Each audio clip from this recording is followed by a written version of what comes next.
नमस्कार, मैं सोनिका चौधरी।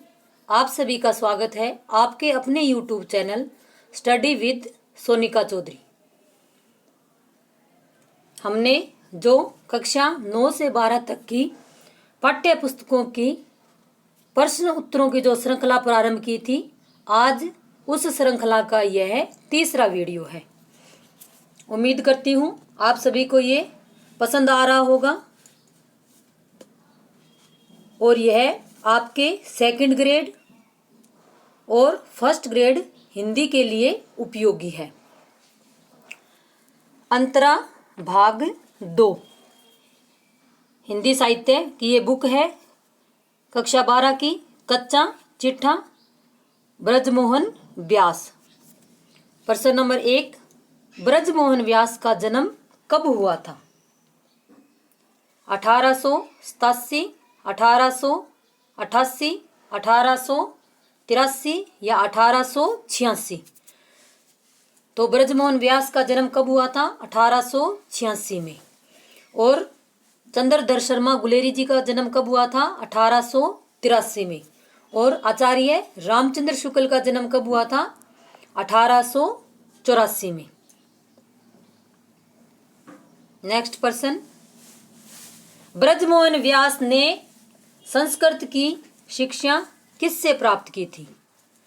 पंडित गंगानाथ झा, पंडित बालकृष्ण भट्ट या इन दोनों से? तो ब्रजमोहन व्यास ने संस्कृत की शिक्षा किससे प्राप्त की थी? इन दोनों से, पंडित गंगानाथ झा और पंडित बालकृष्ण भट्ट से। नेक्स्ट प्रश्न, ब्रजमोहन व्यास इलाहाबाद नगरपालिका के कार्यपालक अधिकारी कब से कब तक रहे थे?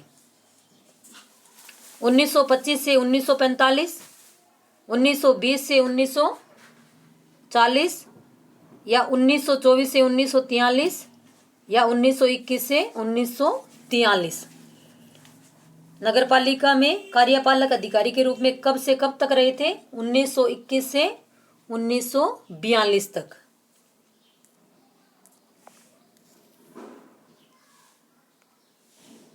ब्रजमोहन व्यास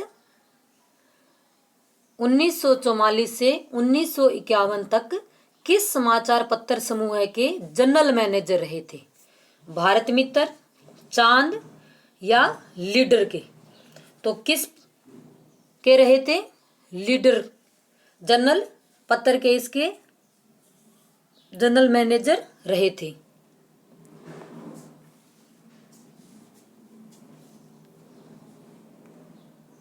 मेरा कच्चा चिट्ठा ब्रजमोहन व्यास की आत्मकथा है। और यहाँ क्या है? सिर्फ कच्चा चिट्ठा लिया गया है, जिसका प्रकाशन वर्ष क्या है? 1937, 1936, 1944 या 1942? तो इसका प्रकाशन वर्ष क्या है?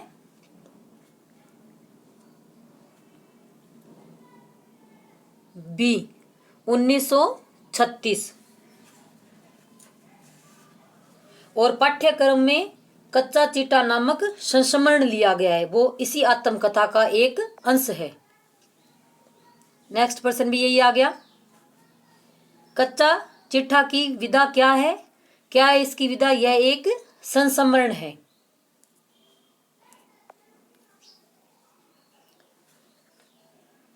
लेखक कौशाम्बी कब गया था? 1937, 1936, 1942 या 1940 में? तो लेखक कौशाम्बी कब गया था? 1936 में।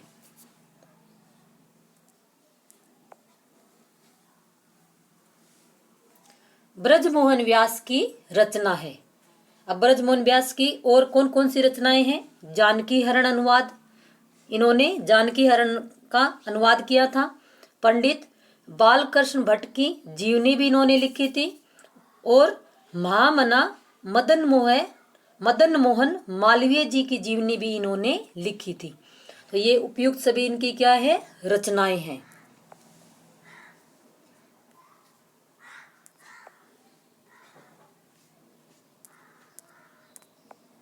नेक्स्ट पर्सन, कौशाम्बी से पसोवा कितनी दूर है? ये एक स्थल है वहाँ जहाँ लेखक गया था। 2 मील, 2.5 मील, 3 मील। तो कितनी मील दूर है? 2.5 मील दूर है। जो कौशाम्बी से पसोवा 2.5 मील दूर है वो एक तीर्थ स्थल है। तो वह कौन से धर्म का है? पसोवा किस धर्म का प्रमुख तीर्थ है? हिंदू धर्म का, जैन धर्म का या बौद्ध धर्म का? तो कौन से धर्म का है? जैन धर्म का। नेक्स्ट पर्सन, मैं कहीं जाता हूं तो छूचे हाथ नहीं लौटता। यह एक मुहावरा है जो इस पाठ में आया है। इसका अर्थ क्या है? खाली हाथ लौटना, गंदे हाथ करके लौटना या खाली हाथ न लौटना। तो इसका अर्थ क्या है? खाली हाथ न लौटना, कि मैं कहीं भी जाता हूं तो छूचे हाथ नहीं लौटता।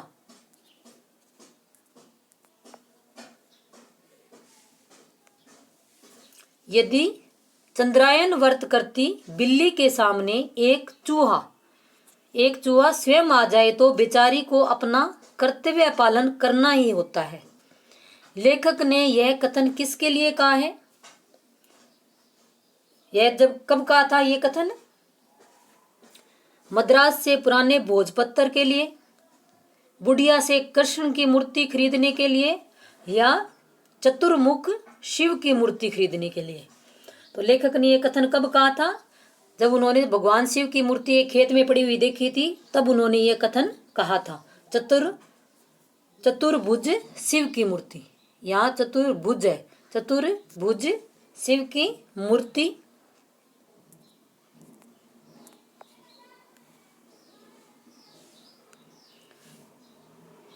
पसोवा से आते समय रास्ते में मिली चतुर्मुख शिव की मूर्ति कितने शेर की थी? कितने शेर की थी? 20 शेर की।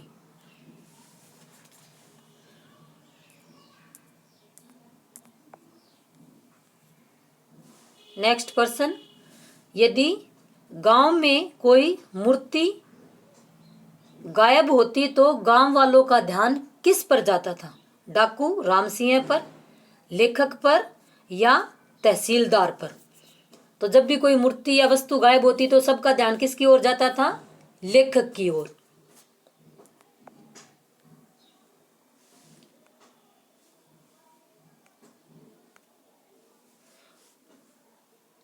लेखक को पसोवा के निकट पहाड़ी पर सामग्री मिली थी। वो क्या सामग्री मिली थी? सिक्के, मनके, मूर्तियां या उक्त सभी? वहां पसोवा से जो जैन तीर्थ स्थल था वहां से जो ये सभी चीजें उनको मिली थी, यानी सिक्के भी मिले थे, मनके भी मिले थे और मूर्तियां भी मिली थी। अपना सोना खोटा तो परखविया को कौन दोष? कहावत का क्या अर्थ है? बुरे कार्य का फल बुरा ही होता है। खुद के पक्ष में कमी होने पर दूसरों पर दोषारोपण नहीं होना चाहिए। हमेशा पराई वस्तु दूषित दिखाई देती है। इसका क्या है? अपना सोना खोटा तो परखविया का कौन दोष? तो इसका क्या अर्थ है कि खुद के पक्ष में कमी होने पर दूसरों पर हमें दोषारोपण नहीं करना चाहिए। अगर वीडियो अच्छा लग रहा है तो लाइक करें, शेयर करें और चैनल को सब्सक्राइब करें। पिछले वीडियो में एक प्रश्न पूछा था कि मोरेसी मोही कुठाव ये इस रचना की क्या विधा है? ये गुलेरी जी का एक निबंध है। उस वीडियो में मैं आंसर बताना भूल गई थी। तो यह गुलेरी जी का क्या है? निबंध है। और एक प्रश्न पूछा था कि गुलेरी जी का जन्म कब हुआ था? तो कब हुआ था? 1883 में। शिव की मूर्ति के संबंध में लेखक ने गांव वालों से क्या कहा था? तो लेखक को खेत में मूर्ति मिली थी। वो लेखक वहां अपने नगर पालिका जहाँ इकट्ठे कर रखते थे वहाँ ले आए थे। तो फिर गांव वाले आए मूर्ति लेने के लिए, तो लेखक ने उनसे क्या कहा था, शिव की मूर्ति यहीं रहेगी या पहले इसका उचित मूल्य अदा करें, आप इसे प्रसन्नता से ले जाएं। लेखक ने क्या कहा था कि आप इन्हें प्रसन्नता से ले जाएं। कौशाम्बी के खेत में पड़ी 8 फीट लंबी सुंदर मूर्ति किसकी थी? शिव की, कृष्ण की या महात्मा बुद्ध की? जो कौशाम्बी से मूर्ति मिली थी वो किसकी थी?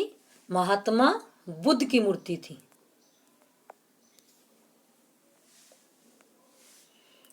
काक कृष्ण पीक कृष्ण को भेदे पिकाक्यो उक्ति किसके लिए उपयुक्त की गई है? यह इसमें एक युक्ति आई है, ये किसके लिए की गई है? ग्रामीणों के लिए, पुरातत्व विभाग के लिए या फ्रांस के एक डीलर के लिए? किसके लिए? फ्रांस के एक डीलर के लिए।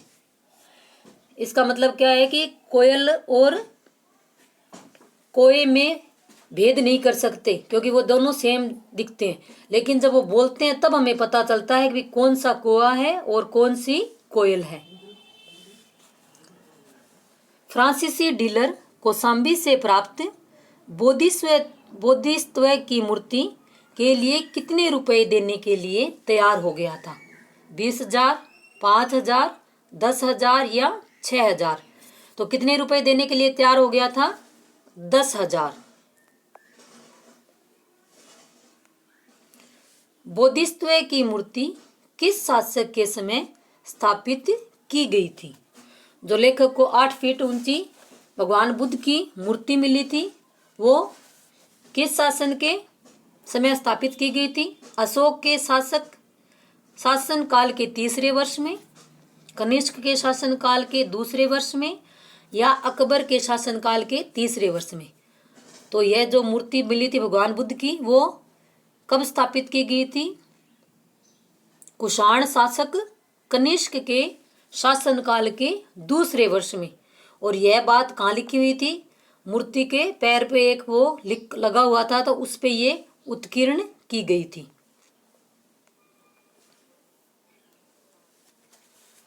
चोर के घर छिछोर बैठा, चोर के घर छिछोर बैठा लोकोक्ति लेखक ने किसके संबंध में कही है? शिव की मूर्ति लेने के संबंध में, मद्रास से पुराने भोजपत्र लेने के संबंध में या फ्रांसीसी डीलर के संबंध में? चोर के घर छिछोर बैठा ये कब कहा था? फ्रांसीसी डीलर ने जब मूर्ति लेने के लिए कहा था ना, तब ये बात कही थी।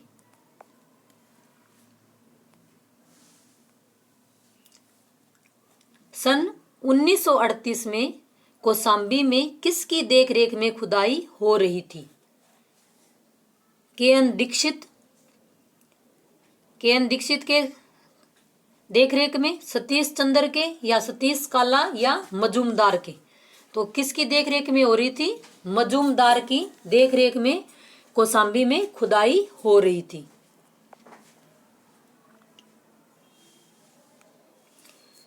नेक्स्ट प्रश्न है, रुपए में बता दूं तो आपका ईमान डिग जाए।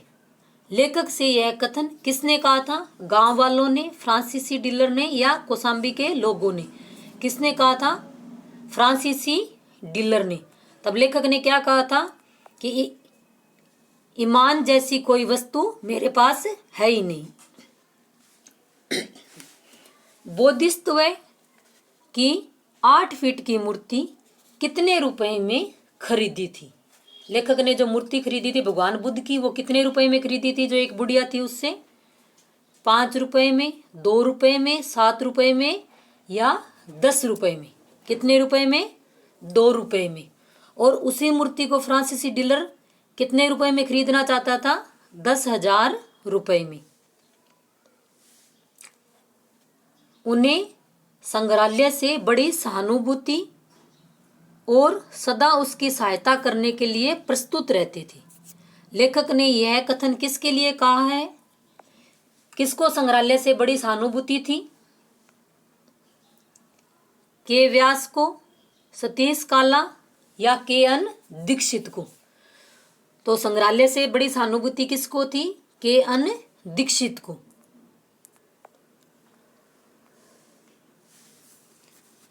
भद्रमत का भारी शिलालेख कहाँ से मिला था? कौशाम्बी से, पसोवा से, इलाहाबाद से या हाजियापुर से? तो कहाँ से मिला था भद्रमत का भारी शिलालेख? हाजियापुर से मिला था।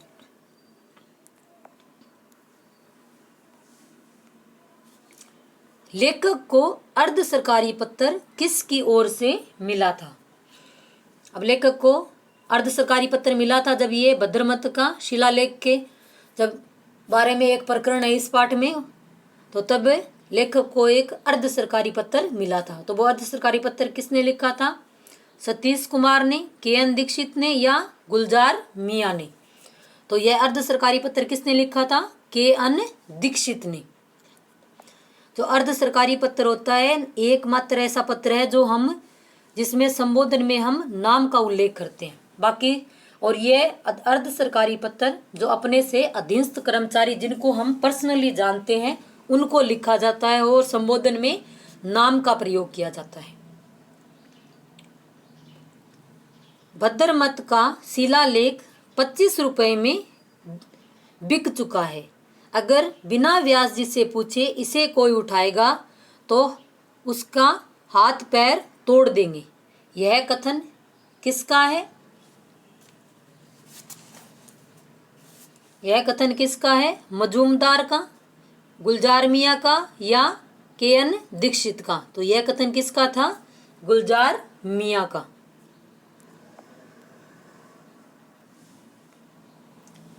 हाजियापुर से कौशाम्बी कितनी मील दूर था?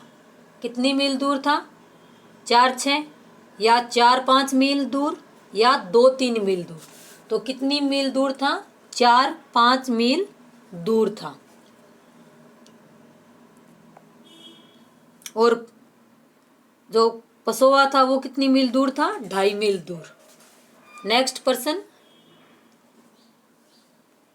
गुलजार मियाँ के मकान के ठीक सामने खूबसूरत सजीला कुआं था। उस पर कौन सी लिपि का एक लेख लगा था? फारसी लिपि का, ब्राह्मी लिपि का या देवनागरी लिपि का? तो कौन सी लिपि का लगा था? ब्राह्मी लिपि का एक लेख लगा हुआ था। लेखक ने गुलजार मियाँ के किस भाई को म्यूनिसिपालिटी में चपरासी की नौकरी दी थी? यानी नगर पालिका में गुलजार मियाँ का एक भाई था, उसको लेखक ने नौकरी दी। क्या नाम था उसका? मुंशी खां, दिलदार मियाँ या बहादुर मियाँ? तो किसको दी थी? दिलदार मियाँ को। नेक्स्ट पर्सन, मजूमदार साहब ने पश्चिम सरीरा थाने में रिपोर्ट दर्ज क्यों कराई थी? क्यों कराई थी? ब्राह्मी शिलालेख के लिए, भद्रमत शिलालेख के लिए या प्रयाग अभिलेख के लिए? तो किसके लिए करवाई थी? भद्रमत शिलालेख के लिए। अगर वीडियो अच्छा लग रहा है तो कमेंट करके जरूर बताएं और आपके कितने % सही हुए हैं वो भी जरूर बताएं। मैं सब कुछ सहन कर सकता हूँ पर किसी की अकड़ बर्दाश्त नहीं कर सकता। लेखक ने यह कथन किस संबंध में कहे हैं? अभी एक कथन आया है कि मैं सब कुछ सहन कर सकता हूँ लेकिन किसी की अकड़ सहन नहीं कर सकता। यह कथन मजूमदार से मिले अर्ध सरकारी पत्र या सतीश काला से मिले अर्ध सरकारी पत्र या के.एन. दीक्षित से मिले अर्ध सरकारी पत्र? तो लेखक को अर्ध सरकारी पत्र किसने लिखा था? के.एन. दीक्षित ने। तो इसके संबंध में ये लेखक ने उक्त कथन कहा था।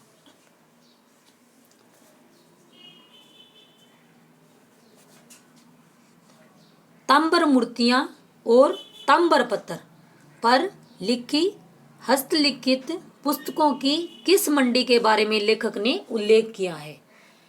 लेखक ने तालपत्र पर लिखी जो पुस्तकों की मंडी है उसका उल्लेख किया है। वो कौन सी है? कौशाम्बी, इलाहाबाद, पसोवा या मैसूर? तो किसका उल्लेख किया है? मैसूर का। और ये मैसूर किधर है? दक्षिणी भारत में। लेखक ने 400-500 की पीतल और कांसे की मूर्तियां किससे खरीदी थी? गुलजार मियाँ से, वकील श्रीनिवास से या कृष्णदास से? जब लेखक मैसूर गए थे तो वहाँ श्रीनिवास नाम के एक वकील थे, तो उनसे पीतल और कांसे की मूर्तियां खरीदी थी। मैं संग्रह करता हूँ, आशिक नहीं। यहाँ आशिक शब्द किसके लिए आया है? मजूमदार के लिए, ब्रजमोहन व्यास के लिए या कृष्णदास के लिए? तो यह कथन कृष्णदास के लिए आया है। आशिक का मतलब क्या है कि जो कृष्णदास से वो संग्रह करने के बाद भी चीज़ों को बार बार हर पहलू से देखते थे, और लेखक चीज़ें लेके आते, उसके बाद जमा कर देते थे। नेक्स्ट पर्सन, लेखक ने 20 से 25 हजार के नटराज कहाँ देखे थे? यानी लेखक ने 20 से 25 हजार के बड़े बड़े नटराज की मूर्तियां देखी थी। वो कहाँ देखी थी? गुलजार मियाँ के पास, वकील श्रीनिवास के पास, दीक्षित के पास। तो उन्होंने जब वो मैसूर गए थे वकील श्रीनिवास के पास, तो वहाँ ये बड़े बड़े नटराज की मूर्तियां देखी थी।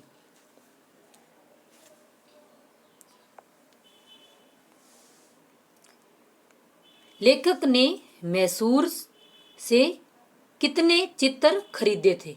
अब जब वो ट्रेन में चलने लग गए थे तो वहाँ उन्हें एक चित्र बेचने वाला मिला था, तो उन्होंने उससे चित्र खरीदे थे। तो कितने खरीदे थे? 2-3 चित्र, 4-6 या 8-10 चित्र? तो कितने खरीदे थे? 8-10 चित्र खरीदे थे।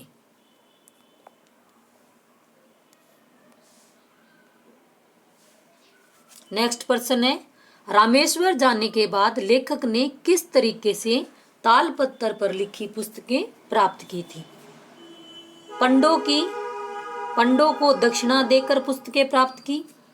जो सबसे ज्यादा पुस्तकें भेंट करेगा वही ठाकुर साहब का पंडा होगा, जो हमें पूजा करवाएगा। तो लेखक ने क्या कहा था कि जो सबसे ज्यादा पुस्तकें भेंट करेगा वही ठाकुर साहब का पंडा होगा।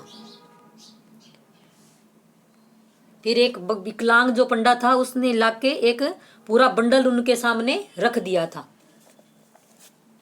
व्यास जी द्वारा बनाए गए संग्रहालय में कितनी पाषाण मूर्तियां है और उनकी संख्या क्या है?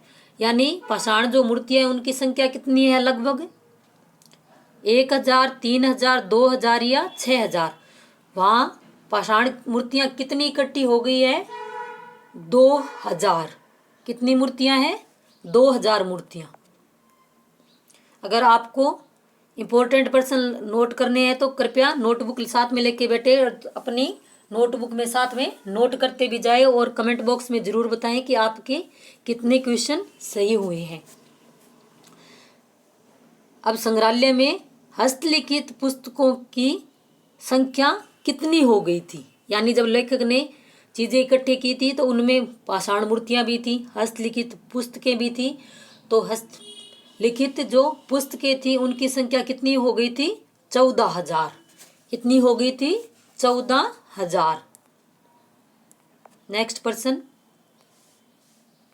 लेखक द्वारा संग्रहालय के लिए संग्रहित चीजों का लगभग मूल्य कितना था? कि लेखक ने इतने सालों में जितनी भी वो इकट्ठी की थी चीजें, उनका मूल्य कितना हो गया था? 10 लाख रुपए, 12 लाख रुपए, 15 लाख रुपए या 16 लाख रुपए? तो उन सभी चीजों की कीमत लगभग कितनी थी? 15 लाख रुपए। लेखक ने संग्रहालय का शिलान्यास किससे करवाया था? महात्मा गांधी जी से, राजेंद्र प्रसाद से या नेहरू जी से? तो किससे करवाया था? नेहरू जी से, जवाहरलाल नेहरू। संग्रहालय भवन का नक्शा किसने तैयार किया था? दीक्षित ने, मास्टर साडे और मुत्ता ने या नेहरू जी ने? किसने किया था? मास्टर साडे और मुत्ता ने नक्शा तैयार किया था। और शिलान्यास किससे करवाया गया था? जवाहरलाल नेहरू से। लेखक ने संग्रहालय निर्माण का श्रेय किसे दिया है? महेंद्र सिंह जू देव, नागोद नरेश, राय बहादुर, कामता प्रसाद कक्कड़, अर्दली जगदेव और लाला भरवेंद्र सिंह सभी को। यानी जो संग्रहालय बना था उनके निर्माण में इनने सहयोग दिया था। लेखक के मन में श्रीनिवास जी के संग्रह से किस वस्तु के लाने की लालसा मन में रह गई थी? वहाँ क्या वस्तु थी जो वो लेके आना चाहते थे? पीतल की मूर्तियों की, शिलालेख की या बड़े नटराज की? तो वहाँ से क्या लाना चाहते थे? बड़े बड़े नटराज। लेकिन उनकी कीमत क्या थी? 20 से 25 हजार रुपये की थी। तो लेखक ने क्या किया था? सिर्फ सरसरी नजर से उनको देख लिया था। तभी तो ये बात कही थी कि मैं संग्रह करता हूं, आशिक नहीं हूं। अब नेक्स्ट प्रश्न, लेखक ने संग्रहालय को किसे सौंपकर संन्यास ले लिया था? लेखक ने जब संग्रहालय बन गया था तो किसको सौंपा था? कृष्णदास को, सतीश सक्सेना को या सतीश काला को? तो किसको सौंपा था? सतीश काला को। मैंने पुत्र को जन्म दिया, उसका लालन पालन किया और बड़ा हो जाने पर उसके रहने के लिए विशाल भवन बनवाया। लेखक ने उक्त कथन में पुत्र कौन है? अब लेखक ने किस पुत्र के लिए भवन बनवाया है? विद्यालय के लिए, राम रतन के लिए या संग्रहालय के लिए? तो लेखक ने ये उक्त कथन किसके लिए कहा है? संग्रहालय के लिए, कि मैंने पुत्र को जन्म दिया और उसका लालन पालन किया और बड़ा हो जाने पर उसके लिए एक विशाल भवन बनवा दिया। अब नेक्स्ट प्रश्न, किंवदंती है कि पसोवा के निकट स्तूप किसने बनवाया था? अब पसोवा क्या है? एक प्रसिद्ध जैन तीर्थ है। कनिष्क ने, अशोक ने या कुंभा ने? तो किसने बनाया था? मौर्य सम्राट अशोक ने वहां एक स्तूप बनवाया था। लेखक जब मैसूर गए थे तो वहां एक अधिवेशन था, तो उसी से ये रिलेटेड प्रश्न है। मैसूर अधिवेशन में सभापति किसे बनाया गया था? लेखक को, या लेखक के जो साथ ठाकुर साहब गए थे उनको, या मैसूर के युवराज को? तो किसको बनाया गया था? मैसूर के युवराज को। नेक्स्ट प्रश्न है, म्यूनिसिपैलिटीज एक्ट में एक धारा है कि एग्जीक्यूटिव ऑफिसर मुकदमा चलाने के स्थान पर हर्जाना लेकर समझौता कर ले, या तो हर्जाना दे दे या समझौता कर ले, और दूसरे भवन निर्माण की अनुमति देने में शुल्क भी लेती थी। यानी जो हम मकान निर्माण करते हैं तो उसके लिए हमें नगर पालिका से परमिशन लेनी होती है, तो अब हमें वहाँ शुल्क जमा कराना पड़ता है। तो एक वर्ष में इन दोनों मदों से कितनी आय होती थी? अब ये दोनों मद हैं, इनसे कितनी आय हो जाती थी? 25,000, 20,000, 30,000 या 35,000। तो कितनी आय होती थी? 20,000। यानी एक साल में 20,000 रुपये आते थे। फिर लेखक ने क्या किया? इन दोनों धाराओं से मिलाकर एक इनका जो पैसा आता था उसका एक संयुक्त कोष बना दिया संग्रहालय निर्माण के लिए। तो 10 साल में 2 लाख रुपए इसमें इकट्ठा हो गए थे। फिर उन्हीं रुपयों से संग्रहालय का निर्माण किया गया था। अब नेक्स्ट प्रश्न, डॉक्टर पन्नालाल ICS की सहायता से भवन निर्माण का भूखंड कहाँ मिला था? यानी जो भवन निर्माण कराया था वो किस एरिया में था? कांग्रेस बाग में, कंपनी बाग में या गीता बाग में? तो कहाँ बनाया गया था?